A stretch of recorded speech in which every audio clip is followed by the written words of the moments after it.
Right, okay, welcome back. You're 7. Hopefully the one-step equations went okay. You've checked your answers and they were all fine. Okay, so we move on now to two-step equations. Quite obvious why they're called two-step is because I've done two things to x in the question. I've multiplied it by 3 and then I've also added 5. Okay, and the answer is 17.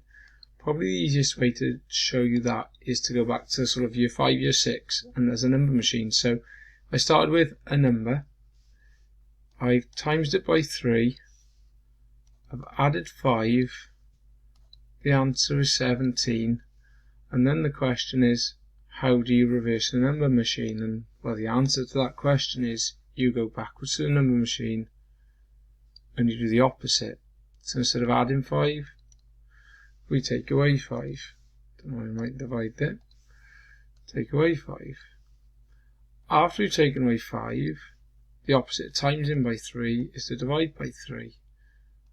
And we're still using the idea of working backwards, do the opposite, just like with one-step equations. Okay, now you've got to get the order right as well. I times by 3 first, then I added 5. There's a little bit of bid mass going on there, okay? If there's times in and add in, the times in was done first, okay? It would need to be in brackets otherwise, and we're not going to get onto those in year 7, okay? So, the steps are to take away 5. 17 take away 5 is 12. 12 divided by 3 is 4, so x must be 4. But how do we write that down and make it look like algebra? Well, obviously the maths is the same. We've got to take away 5, we've got to divide by 3, but you just got to be careful what you write. So the first thing we did was get rid of the add 5. Add 5, remember, the opposite is to take away 5, so on the other side, I'll put my equals in. So on the left, we've still got 3x. On the right, we've got 17 take away 5.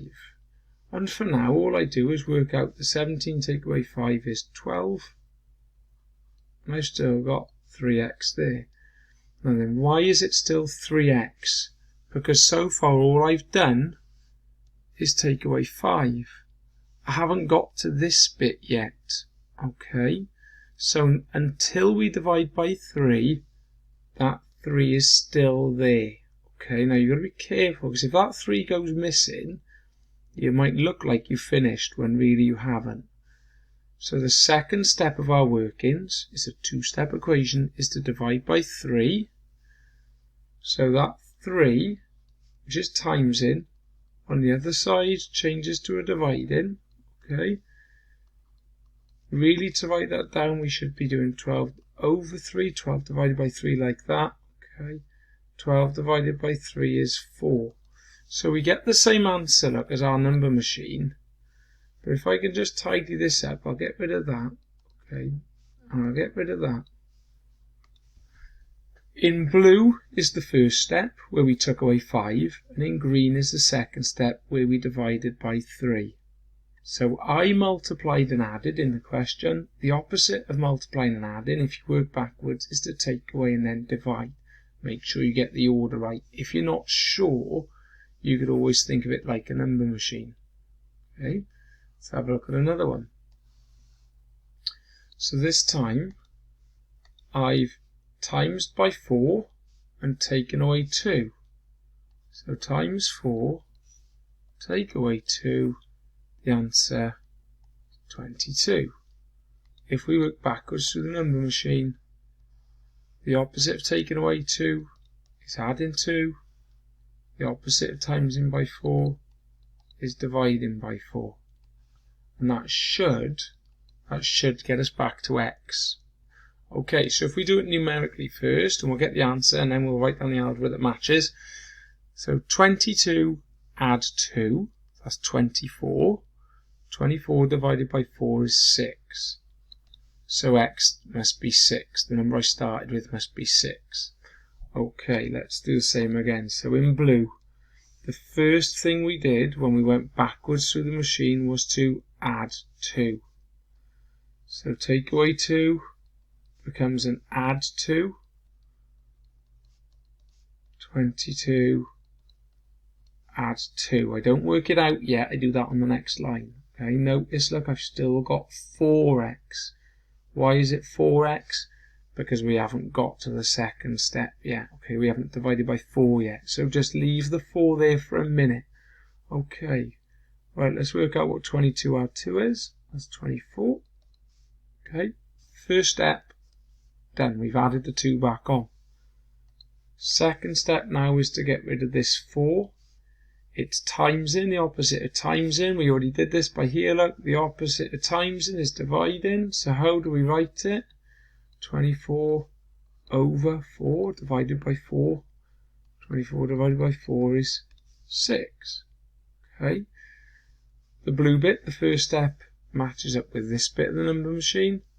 The green bit, the second step, matches this bit. Okay. And the number machine is just this equation up here. Like we times by 4 and we took away 2. So one more then, before we do a couple on your own, and it might be an idea to keep this video open so you can see how to write it down. This time we've times by 3. We've taken away 7. And the answer is 23. So working backwards, the first thing we should be doing is adding 7. The second thing we should be doing is dividing by 3. And that'll get us back to x. Okay, so in our algebra then, the first thing we should do is the opposite of taking away 7. So on the right hand side I should add 7. On the left hand side is still 3x. What is 23 add 7? 30. 3x equals 30. Halfway there. Next job. To get rid of the times by 3, the opposite. Times in by 3. See it by here. Divide by 3. How do we write it? 30 divided by 3. 30 divided by 3 is 10. Okay. So your workings for a two-step equation should look like this.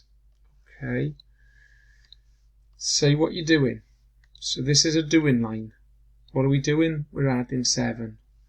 Then you get a sort of an answer line. What is 23 add 7 is 30. Then we have another doing line. What are we doing? We're doing 30 divided by 3. And then another answer line. And there's nothing left to do. So we finished. Okay. But please don't skip lines. I mean, the worst thing you can do here is something like this. 23 add 7 equals 30 divided by 3 equals 10. I mean, you still get 10, but you wouldn't get all of the marks in a test because that isn't algebra. That's just a mess of numbers all over the place. Okay, so that's awful. Okay, I don't want to see this in your books either. Okay, so this is quite common, but this is just as bad. 23 add 7 is 30. 30 divided by 3 is 10. X equals 10. I mean, that's not an equation anymore. Where did x go? X has disappeared and then magically reappeared. Okay. You should always have an equals in the middle. You should have a left and a right.